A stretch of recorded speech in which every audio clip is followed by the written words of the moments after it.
Bismillahirrahmanirrahim. Assalamualaikum warahmatullahi taala wabarakatuh. Hari ini kita akan mendengarkan bersama-sama presentasi dari kelompok 1. Judul dari presentasi kelompok 1 yaitu Anatomy of the Letter. Kelompok 1 ini terdiri dari dua orang, yaitu Muhammad Fadliasna dan Jordan Omar. Kepada saudara berdua dipersilakan untuk mempresentasikan hasil diskusinya. Waktu dan tempat saya persilahkan. Oke, terima kasih atas kesempatan yang sudah diberikan untuk saya dan saudara Fadli. Ya, pada malam hari ini kami akan mempresentasikan Anatomy of the Letter. Oke, bisa dilanjut. Ya, oke, yang pertama bisa teman-teman lihat di slide sendiri. Saya jelaskan dulu ya. Di sebelah kiri itu ada contoh jenis surat. Jadi surat ini sifatnya surat yang resmi. Bisa teman-teman lihat di slide. Ada contohnya di sebelah kiri. Nah, terus dalam anatomi persuratan itu dibagi dari 3 bagian. Masih dulu. Kembali. Ya.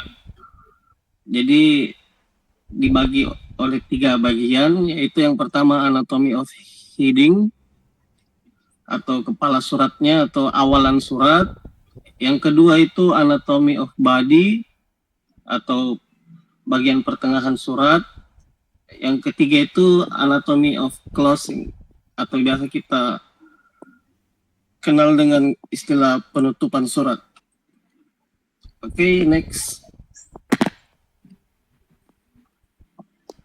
Kita ke bagian pertama dulu, anatomy of heading atau pembuka atau kepala surat lah. Bisa lihat ada contohnya itu di sebelah kiri, dari sebelah kiri atas slide yang ditampilkan. Untuk poin pertama itu heading atau letterhead atau kepala surat. Poin A-nya itu dalam susunan surat yang pertama itu name of the institution atau nama institusi yang bersangkutan. Di situ ada beberapa poin, yaitu Regional Government of the Special Capital Region of Jakarta. Seperti yang teman-teman lihat di sini, pemerintah daerah khusus Ibu Kota Jakarta, Dinas Pendidikan, Department of Education. Jadi itu adalah nama institusi yang dalam hal ini bersangkutan pemerintah daerah khusus Ibu Kota Jakarta. Ini cuma contoh surat ya teman-teman. Dan poin ketiga dari senior high school SMA Cendana, yang bersangkutan di sini berarti sekolah menengah atas SMA Cendana. Terus kita masuk ke poin B-nya, yang kedua itu jenis dari satu institusi yang bersangkutan, public educational institution atau sekolah pemerintahan atau sekolah negeri. Seperti yang bisa teman-teman lihat sini sudah tertera sekolah menengah atas atau SMA Cendana. Terus kita lanjut ke bagian C yang harus diterapkan di dalam hal ini, yaitu alamat dari institusi yang bersangkutan. Ini harus jelas teman-teman untuk menandakan lokasi institusi itu berada, yaitu Jalan Cendana nomor 9A Jakarta. Jadi ini cuma contoh soal saja ya, atau contoh penerapan. Kalau kita move ke bagian D-nya itu ada seperti kayak biasa kalau kita baca di seperti kayak contact person atau biasanya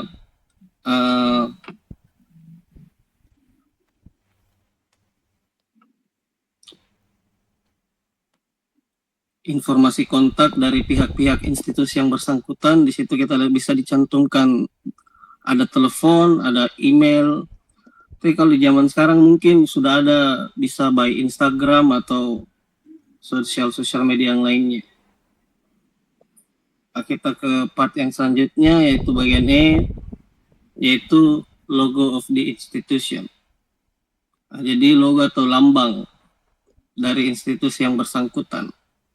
Dalam hal ini kalau dari contoh surat yang kita lihat ini ada lambang Tuturi Handayani. The logo shown is Tuturi Handayani, the official symbol atau simbol resmi atau lambang resmi dari sistem pendidikan yang ada di Indonesia. Jadi ini tergantung teman-teman itu mengeluarkan surat atau mengirim surat atas nama institusi apa. Jadi itu tergantung institusi teman-teman bernaung atau di institusi teman-teman berada. Oke, kita lanjut. Oke, kita masih di anatomy of heading. Terus kita masuk ke nomor 2, yaitu located at the top at the right of the letter. Jadi untuk peletakan tanggal atau waktu itu biasanya secara umum akan diletakkan pada bagian kanan atas pada surat. Seperti yang bisa kita lihat contoh di sebelah kiri pada slide, yaitu Jakarta 25 Juni itu biasa secara umum dalam dunia persuratan yang resmi itu biasanya diletakkan atau dicantumkan pada bagian kanan atas pada surat untuk menjelaskan bahwa tanggal, waktu, dan tahun surat itu diterbitkan atau dikeluarkan. Oke, kita move ke yang ketiga, reference number atau nomor referensi surat. Jadi kalau kita mau membahas soal nomor surat ini mungkin agak cukup panjang karena beberapa institusi atau beberapa lembaga itu punya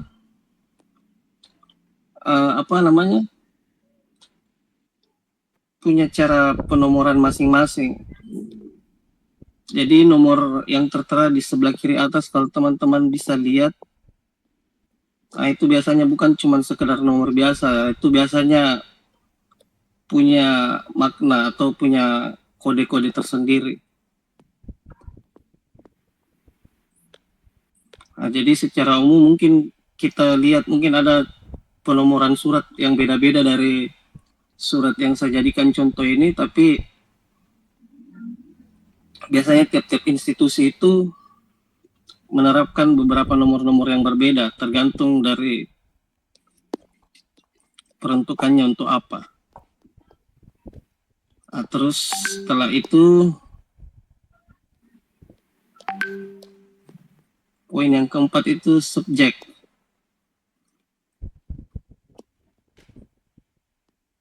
Nah, jadi subjek yang ditujukan itu biasanya langsung kita bisa lihat di contoh yang sudah tertera bahwa subjek yang ditujukan itu kepada parent, teacher, meeting atau pertemuan antara orang tua dan guru atau wali kelas.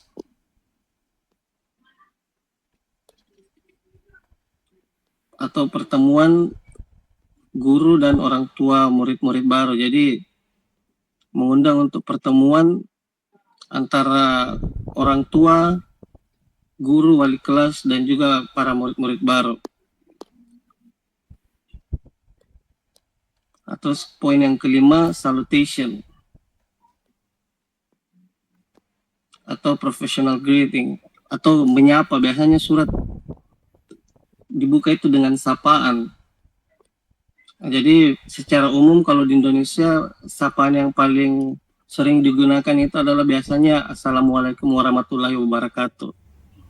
A respectful Islamic greeting. Jadi salam yang diucapkan itu biasanya Assalamualaikum warahmatullahi wabarakatuh yang secara umum digunakan di sekolah-sekolah formal di Indonesia. Oke, next. Nah, sekarang kita move ke anatomy of body atau bagian tengah surat. Salah satu part atau bagian yang paling penting dalam persuratan itu, contohnya seperti di sebelah kiri. Jadi yang pertama itu opening paragraph. The letter opens with a formal Islamic greeting. Jadi surat itu biasanya dibuka dengan sapaan yang formal seperti yang tadi kita sudah lihat sama-sama. Biasa dibuka dengan Assalamualaikum warahmatullahi wabarakatuh, diikuti dengan penyampaian langsung kepada tujuan surat itu. Nah, jadi di surat itu biasanya menyajikan pembukaan yang efektif dan langsung masuk ke bagian inti surat. It respectfully addresses the recipients and invites them to a relevant school event. Jadi secara langsung mengundang dalam hal ini orang-orang tua murid dan yang bersangkutan untuk hadir dalam acara sekolah. This kind of opening builds interest and encourage the reader to continue reading. Jadi pembukaan seperti ini, jenis pembukaan seperti ini bisa membangun ketertarikan para pembaca untuk terus membaca surat. Nah, jadi kita baca Assalamualaikum warahmatullahi wabarakatuh. Dengan ini kepala sekolah SMA Cendana mengundang Bapak, Ibu, orang tua, wali siswa kelas 10 untuk menghadiri rapat bagi siswa baru. Di sini agak tebal ya. Kalau kita lihat rapat bagi siswa baru berarti itu tujuan dari surat undangan ini ditujukan kepada orang tua murid dengan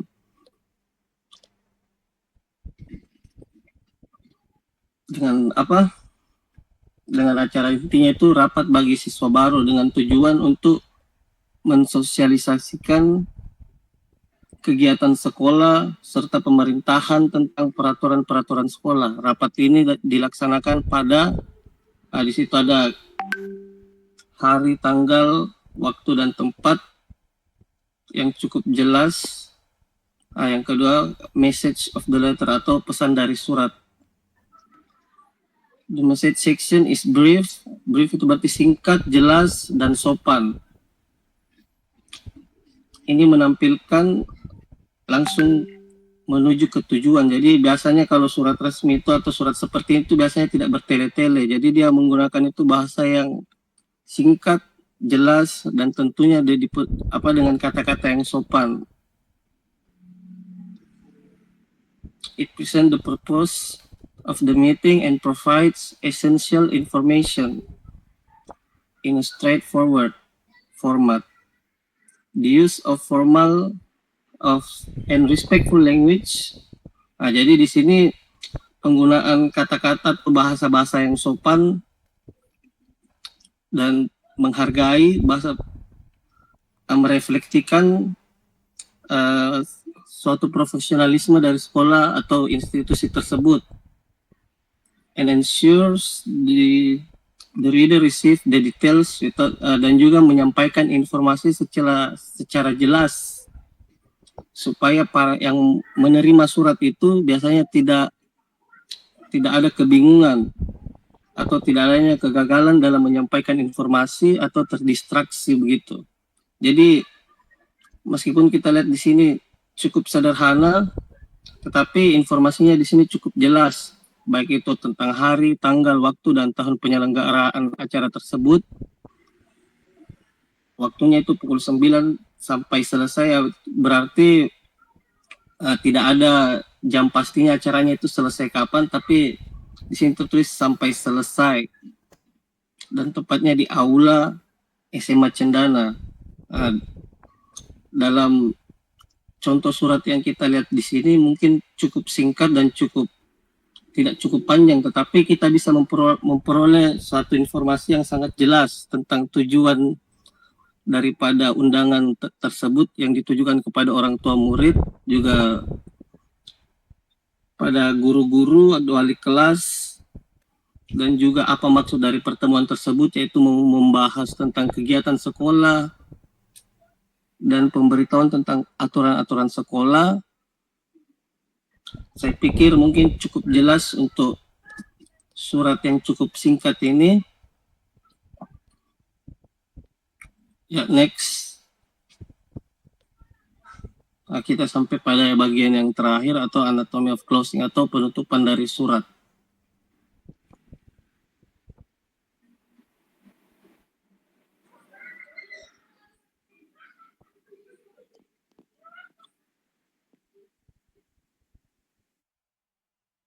Closing paragraph penutup. The closing paragraph expresses appreciation and emphasize the importance of attendance. Jadi biasanya kalau di penutupan surat atau di akhir-akhir surat itu atau di closing paragraph itu biasanya akan memberikan penghargaan atau apresiasi kepada penerima surat atas perhatiannya karena telah membaca atau menyempatkan waktu untuk menerima surat yang sudah dikirimkan oleh institusi yang bersangkutan. It maintains a polite and respectful tone, thanking the recipient for their attention. This reinforces a positive relationship between the school and parents. Jadi juga diiringi rasa-rasa terima kasih kepada penerima surat atas perhatian mereka dan juga untuk menjaga hubungan silaturahmi antara institusi yang bersangkutan, dalam hal ini sekolah SMA Cendana, dan juga orang tua para murid baru, and leave the reader with a sense of value and inclusion, dan juga meninggalkan kesan kepada pembaca atau penerima surat with a sense of value, dengan penuh nilai dan inklusi. Coba kita lihat akhir dari surat ini. Diharapkan kehadiran Bapak Ibu, orang tua wali siswa kelas 10. Demikian surat pemberitahuan ini kami sampaikan atas perhatian dan kehadirannya. Kami ucapkan terima kasih. Ya, biasa ditutup dengan wassalamualaikum warahmatullahi wabarakatuh. Dan kita di bagian kanan bawah di situ tertera Kepala SMA Cendana. Di situ biasanya ada tanda tangan dari, kalau dari satu institusi itu pejabat struktural tertinggi biasanya yang kasih sign di situ sebagai peresmian suatu surat tersebut, bahwa surat ini diketahui oleh pejabat struktural yang tertinggi dalam suatu institusi yang bersangkutan, atau dalam hal ini Kepala Sekolah SMA Cendana. Oke, next. Ya, teman-teman, kita sudah masuk ke tahap akhir, yaitu conclusion. Jadi materi anatomy of the letter menjelaskan bahwa surat resmi terdiri dari 3 bagian utama. Yang pertama, heading, body, dan closing. Seperti yang sudah kita dengar tadi, setiap bagian itu memiliki fungsi yang penting atau saling melengkapi. Heading mencantumkan identitas institusi atau lembaga. Body atau tubuh menyampaikan isi atau tujuan surat, dan closing menutup dengan harapan serta ucapan terima kasih. Contoh surat dari SMA Cendana menunjukkan penggunaan struktur ini secara tepat dengan bahasa yang formal dan sopan, mencerminkan komunikasi yang profesional dan menghormati norma-norma budaya. Oke, sekian dari saya, dari kelompok kami. Terima kasih atas kesempatan yang sudah diberikan. Wassalamualaikum warahmatullahi wabarakatuh. Oke, jadi baik teman-teman, itulah tadi presentase dari kelompok 1. Selanjutnya mari kita dengarkan sama-sama presentase oleh kelompok 2. Judul dari presentase kelompok 2 ialah Crafting Professional Letter or Email, Structure, Subject, Lines, and Solution, yang disusun oleh Saudari Nandia dan Saudari Amel. Kepada dua saudari ini, waktu dan tempat saya persilahkan. Teman-teman harap dengar baik-baik ya.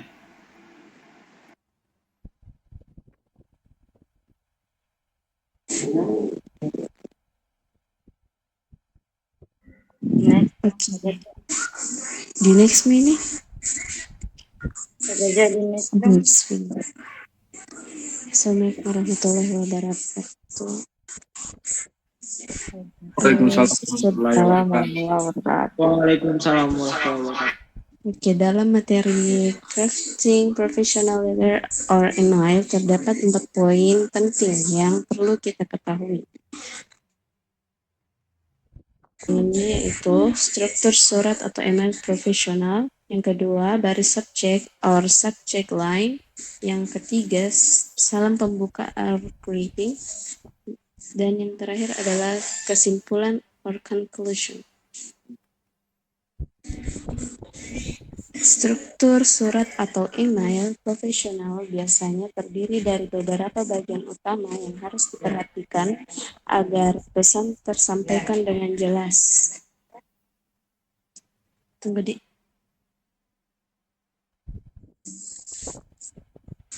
Oke. Dan sopan. Yang pertama, header atau kepala surat. Kedua, pada surat formal tertulis nama pengirim, alamat, tanggal, dan penerima.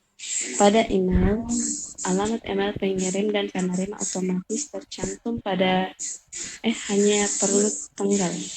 Baris subjek line merupakan ringkasan singkat isi email. Harus jelas, spesifik, dan menarik perhatian penerima.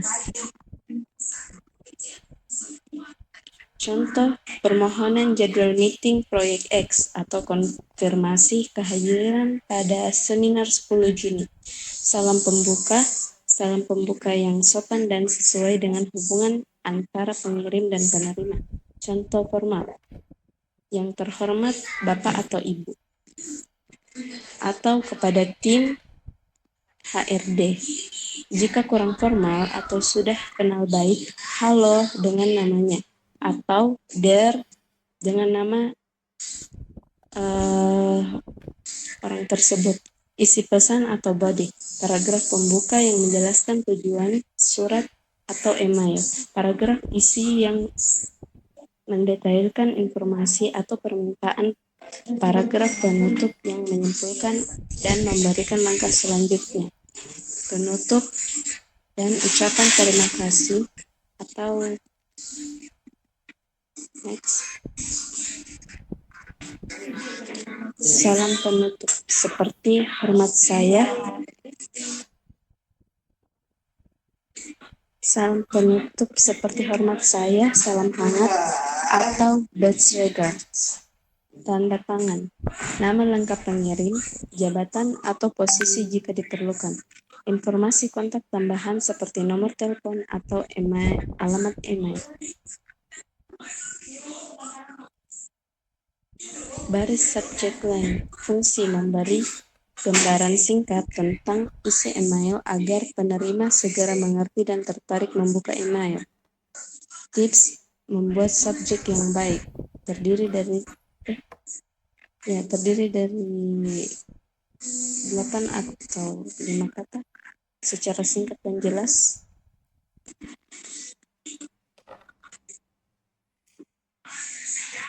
Seperti permintaan, hindari kata-kata ambigu atau terlalu umum, seperti permintaan saja. Jika perlu, tambahkan tanggal atau nomor referensi untuk kejelasan.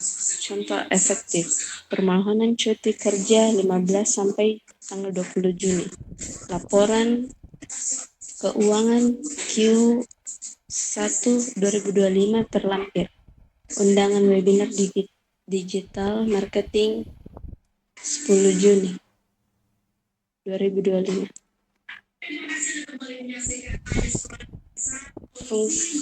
Salam pembuka atau greeting fungsinya itu menyapa penerima dengan sopan dan menunjukkan etika komunikasi. Jenis salam formal yang terhormat Bapak Ibu atau kepada Bapak Ibu dengan posisinya semi formal atau their name. Halo dengan namanya, informal, hai dengan nama orang tersebut.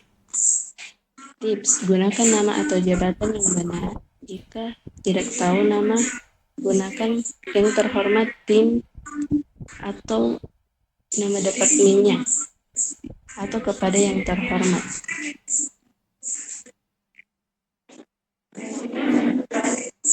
Dan dilanjutkan dengan amin. Maaf jika ada kekurangan dan kesalahan. Oke, kesimpulan dari materi di atas adalah mengenai cara memulai sapaan dalam komunikasi informal. Berikut poin-poin pentingnya. Sapaan informasi seperti hai, menyebutkan namanya, cocok digunakan untuk kolega dekat atau teman. Kedua, penggunaan nama atau jabatan.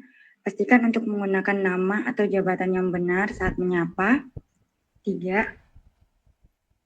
Sapaan alternatif. Jika nama penerima tidak diketahui, gunakan sapaan seperti yang terhormat, tim departemen, atau kepada yang terhormat. Itu dari saya. Sekian dan terima kasih.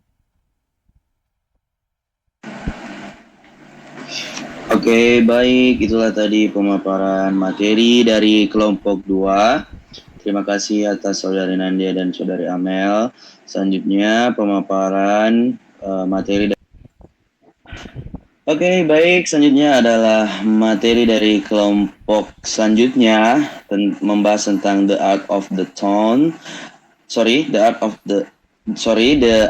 tone and word choice yang disusun oleh Ahmad Fajar dan saya sendiri, Muhammad Awal Ramadan, yang akan dibacakan langsung oleh Saudara Ahmad Fajar. Kepada Saudara, waktu dan tempat saya persilahkan. Oke, terima kasih kepada moderator telah diberi kesempatan. Kali ini saya akan membahas materi tentang the art of tone and word choice. Yang pertama itu introduction. Effective communication is fundamental in building relationship. Tone and word choice play a crucial role in how messages are perceived. By mastering this element, we enhance our interaction in both personal and professional settings. The presentation explores the significance of tone and word choice, providing insight on how to utilize them effectively for better communication. Understanding tone in communication. The importance of tone. Tone conveys the emotional quality of a message. It can influence how reception, perceived intent, and attitude. Respectful tone foster trust, while a dismissive tone can hinder communication. By understanding the nuance of tone, communicators can create more positive interaction and mitigate misunderstanding. Yang kedua yaitu example of effective versus effective tone. Effective tone encourages collaboration, like saying, let's explore this further, while ineffective tone can be dismissive, such as we have already considered that. Recognizing this contrast allows for better adjustment of tone based on context, which enhance communication dynamic and relationship building. Oke, Jaja, mungkin saya bisa bantu untuk menjelaskan di topik yang ketiga. Kita satu tim kan? Yuk, lanjut. Oke. Persilakan. Selanjutnya di subtopic number 3 is strategies for choosing the right tone. Selecting the appropriate tone requires sensitivity to context and audience. Consider factors such as the relationship, nature, and the message purpose. Utilizing a warm, Respectful tone foster trust, whereas an indifferent tone can create barriers. Practicing empty and adjusting your tone based on feedback are essential for effective communication. Next, uh, the next is topic number 2, the impact of word choice. Lanjut. Subtopic number 1, clarity and precision in language. Effective communication depends on clarity and precision. Be specific in your request. For example, instead of saying we need this soon, use please send it by 3 p.m. Thursday. Clear language minimize misunderstandings and delivers your message more convincingly. Precision in word choice reflects professionalism and respect for the reception time. Next. Okay, subtopic number 2, the role of positive language. Positive language shapes perception and fosters collaboration. For instance, saying we can work with the timeline promotes a cooperative attitude rather than stating this timeline is tight, which may sound negative. By focusing on constructive expression, we create a more inviting atmosphere for discussion and problem solving. Next, subtopic number 3, tailoring language to the audience. Adapting language to the audience and change communication effectiveness. Technical jargon may be appropriate among colleagues but could alienate clients. In essential to gauge your audience familiarity and preference. Tailoring your language creates a more inclusive environment, ensuring that your message resonates and is easily understood. Next. Okay, the conclusion Jaja.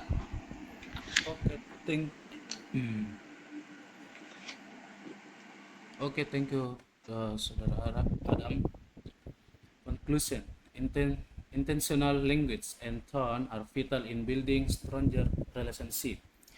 They significantly impact how messages are received and interpreted. By mastering this element, we create connection, foster collaboration, and facilitate and deeper understanding among individuals. Engine with intention leads to more effective and meaningful interaction in both personal and professional context. Silakan kembali kepada Saudara Adam. Okay, that's all from group.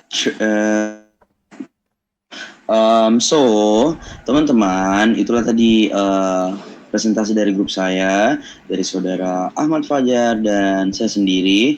Kemudian selanjutnya mungkin dari tim operator Jaja, apakah masih ada tim selanjutnya untuk presentase? Masih ada kelompok 4. Oke.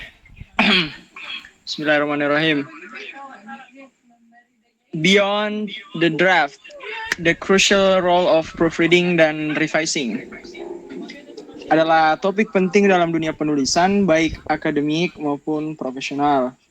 Materi ini membahas tahap-tahap penting setelah penulisan draft awal atau draft pertama, yaitu revisi, revising, dan penyuntingan atau proofreading.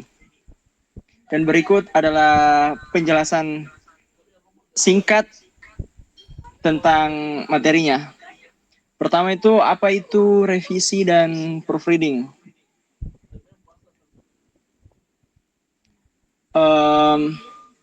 Revisi itu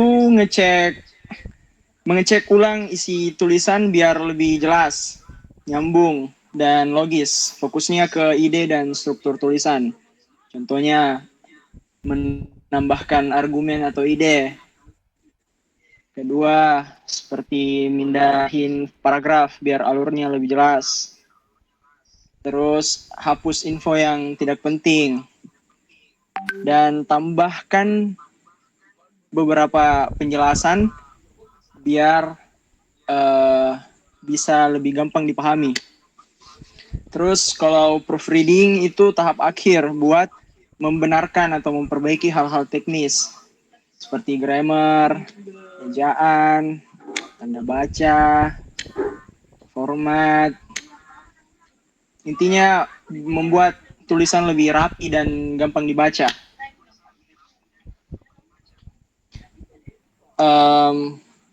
Kedua, kenapa itu semua penting? Biar kualitas tulisan makin bagus dan jelas dan tidak ngawur lah. Pembaca jadi lebih mudah menangkap maksudnya, terus nunjukin kalau kita mikir kritis dan peduli sama isi tulisan. Bikin tulisan lebih kelihatan terstruktur, profesional, tahu niat.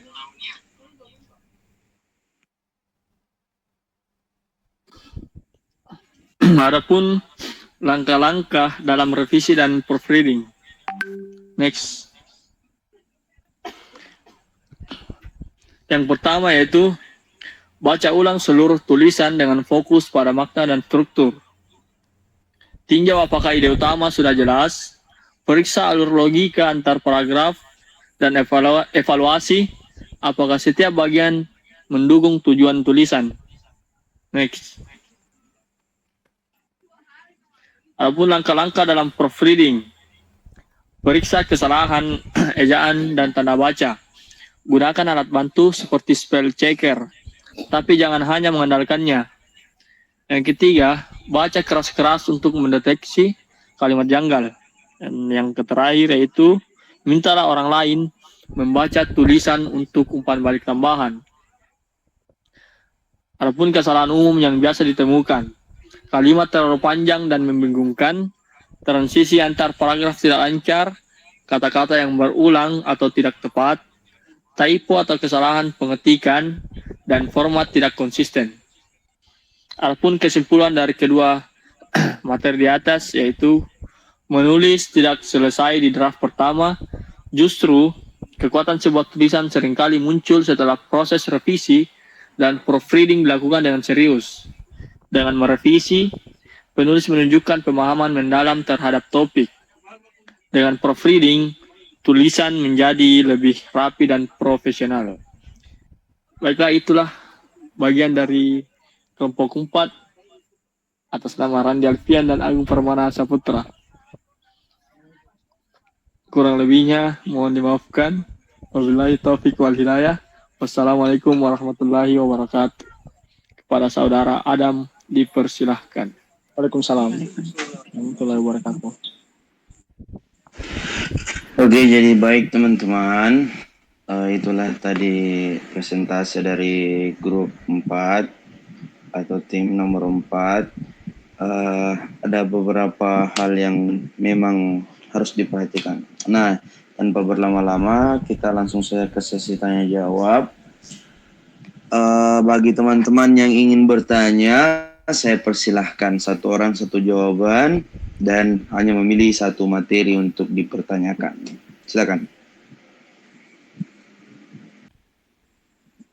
Mungkin saya bisa bertanya kepada kelompoknya Randi dan Ako.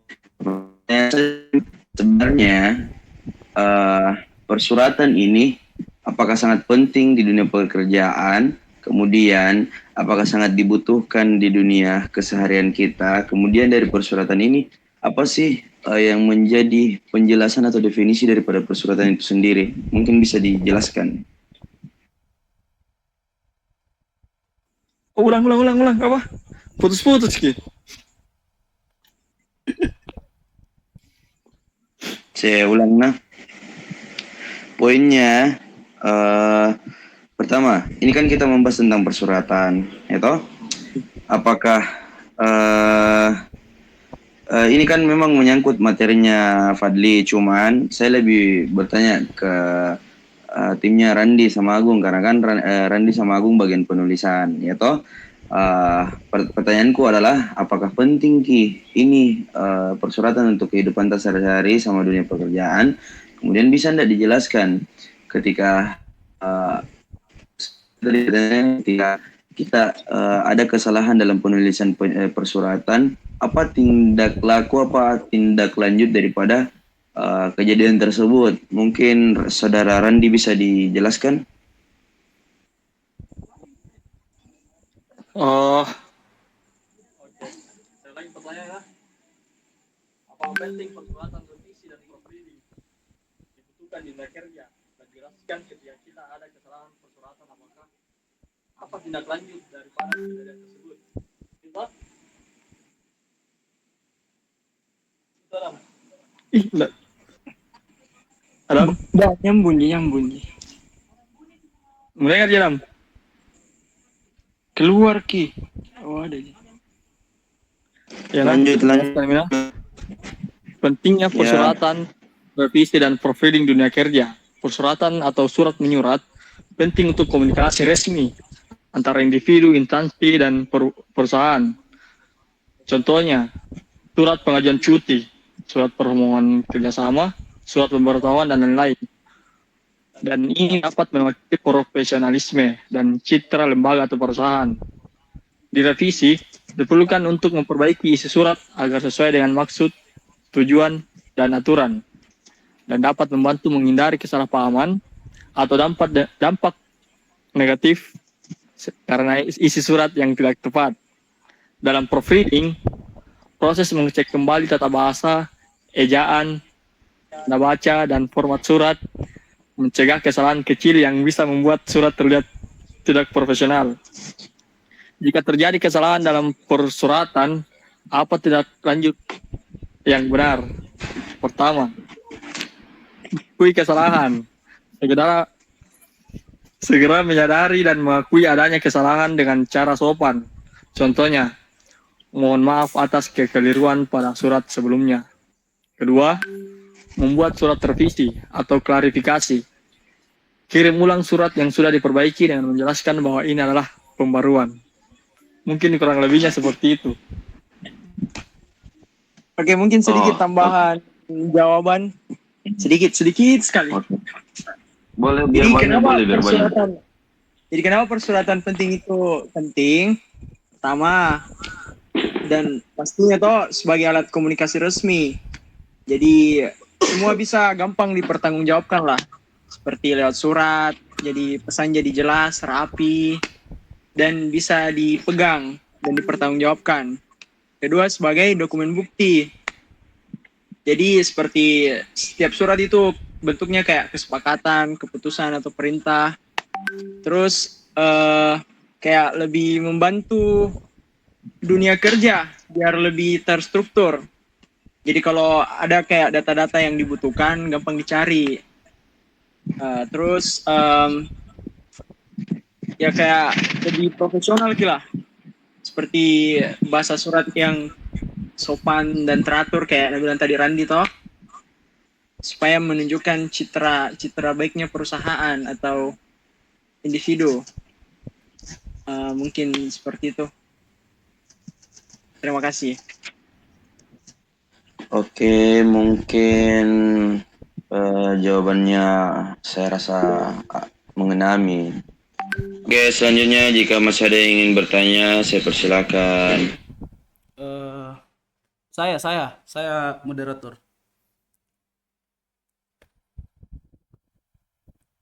Maka bertanya di kelompoknya Amel. Ya, silakan nih. Oke. Begini, masih ada di kakak Amel kah di situ? Ya, Kak Jeja, boleh dibacakan? Ini kenapa itu tuh subjek line penting dalam email profesional? Itu yang aku tanyakan. Makasih. Aku jawab nih. Besok bisa aja kalau besok iya. Tunggu lo.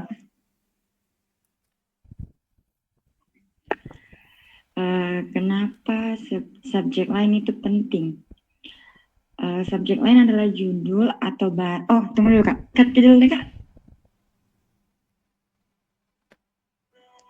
Oke, baik. Saya akan jawab pertanyaan dari Kak Jaja. Mengapa subjek lain itu penting? Subjek lain adalah judul atau baris subjek pada email yang merangkum isi pesan.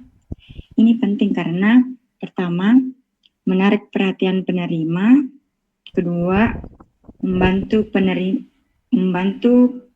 memahami.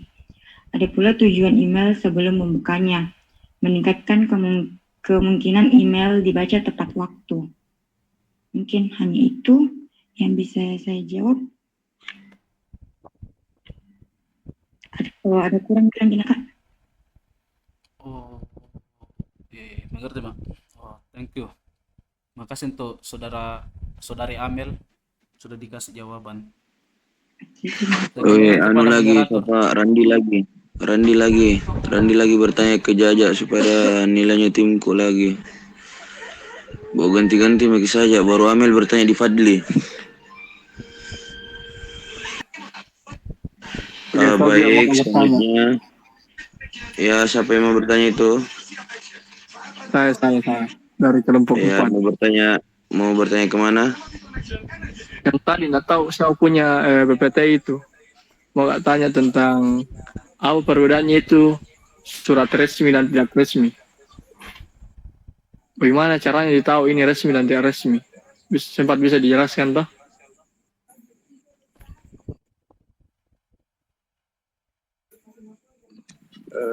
Baik, saya akan menjawab pertanyaan dari kelompok berapa tadi? Kelompok 4 di surat resmi. Perbedaannya surat resmi dan surat apa tadi pribadi itu biasanya dia ada di tujuannya, bahasanya dengan formatnya. Kalau surat resmi itu biasanya digunakan seperti keperluan formal. Contoh kayak tadi surat resmi yang ditampilkan di slide PowerPoint-ku kayak undangan kepada apa lagi? Ada audiens dari sekolah resmi langsung. Terus kalau surat pribadi itu biasanya digunakan kayak keperluan non formal. Contohnya seperti berkomunikasi kayak WhatsAppan ataupun non resmi itu biasa kayak biasa kita pakai bahasa lebih santai supaya formatnya lebih fleksibel. Nah, tujuannya itu surat apa lagi? Surat resmi itu bahasanya baku, formal, jelas. Kalau surat non resmi itu biasanya bahasanya lebih santai sih. Tapi tetap jelas sama fleksibel. Seperti itu. Mungkin itu yang bisa saya jawab dari kelompok 4. Pertanyaan kelompok 4. Baik, terima kasih Saudara Fadli. Saya kembalikan ke moderator. Mungkin bisa di-cut dulu Jaja. Baik, sebelumnya jika ada yang ingin bertanya saya persilahkan. Aku. Saya dulu Kak. Amel silakan Amel, baru sebentar Agung ya. Kasihan. Ya, Bukannya baik, gratis. terima kasih atas kesempatannya. Saya ingin bertanya di kelompok Kak Jaja dengan Kak Adam.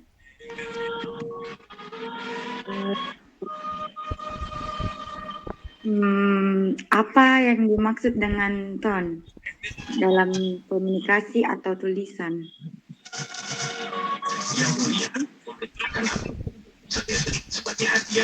Oke, bisa saya jawab? Boleh. Baik, terima kasih atas pertanyaannya Mel.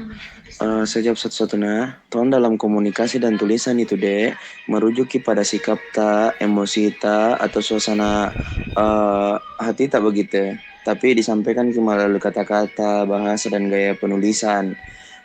Terus ton juga bisa mempengaruhi bagaimana pesan tadi diterima dan dipahami sama audiens ta. Contohnya ton itu kayak semisal ton formal, kayak kata profesional, resmi dan sopan. Terus informal itu kayak lebih santai, akrab dan tidak resmi.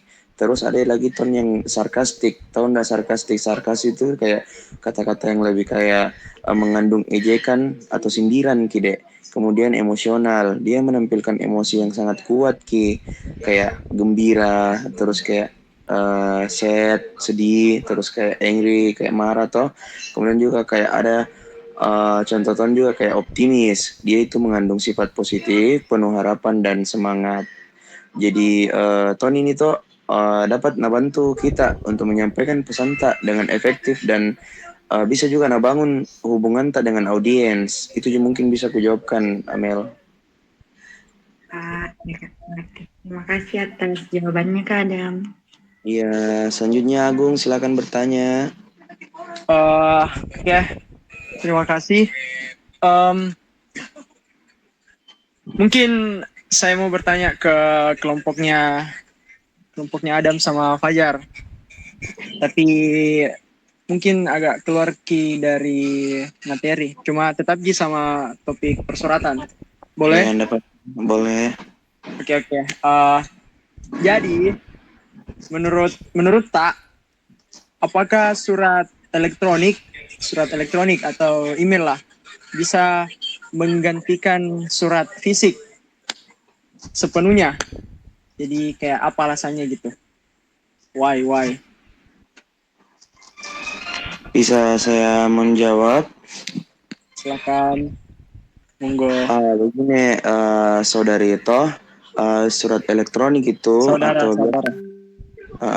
atau biasa kayak semisal kayak sertifikat tanah elektronik toh ini kan sudah diterapkan di Indonesia untuk apa sebagai alternatif kemudian ini juga toh kayak belum juga terlalu sebagai akta otentik, tapi ada juga kelebihannya kalau surat elektronik saudara. Pertama, menghindari kerusakan, kemudian pengesahan surat ini terverifikasi secara langsung tanpa ada lagi keribetan kemudian tidak ada surat ganda begitu karena satu kali pembuatannya, kemudian keamanan persuratannya ini terjamin pada intinya ini surat elektronik memang dia tidak bisa menggantikan secara langsung karena tidak bisa dijadikan akta otentik by de facto, cuman by de jure bisa dijadikan sebagai akta otentik. Jadi dalam artian dia ini balance antara kalau memang dia misal dalam artian surat resmi, dalam artian bisa menggantikan surat yang realnya, surat yang aslinya, ini surat elektronik, tapi dalam artian kalau dia non resmi tidak bisa gantikan surat yang otentik. Itu mungkin saya bisa jawabkan. Terima kasih sama jawabannya. Oke. Mungkin Fadli ada pertanyaan, dipersilahkan. Fadli, Randi, siapa tahu ada pertanyaan? Mungkin itu tadi sudah saya pertanyakan mengenai soal resmi dan tidak resmi. Oke. Fadli bertanya apa ya saudara? Apa itu? Oh, saya. Yo. Saya kan baik. Terima kasih. Saya kan bertanya sedikit kepada kelompok 3. Sebenarnya bagaimana kira-kira kita bisa ditentukan nada yang tepat dalam komunikasi. Terus apalagi faktor apa yang perlu dipertimbangkan gitu?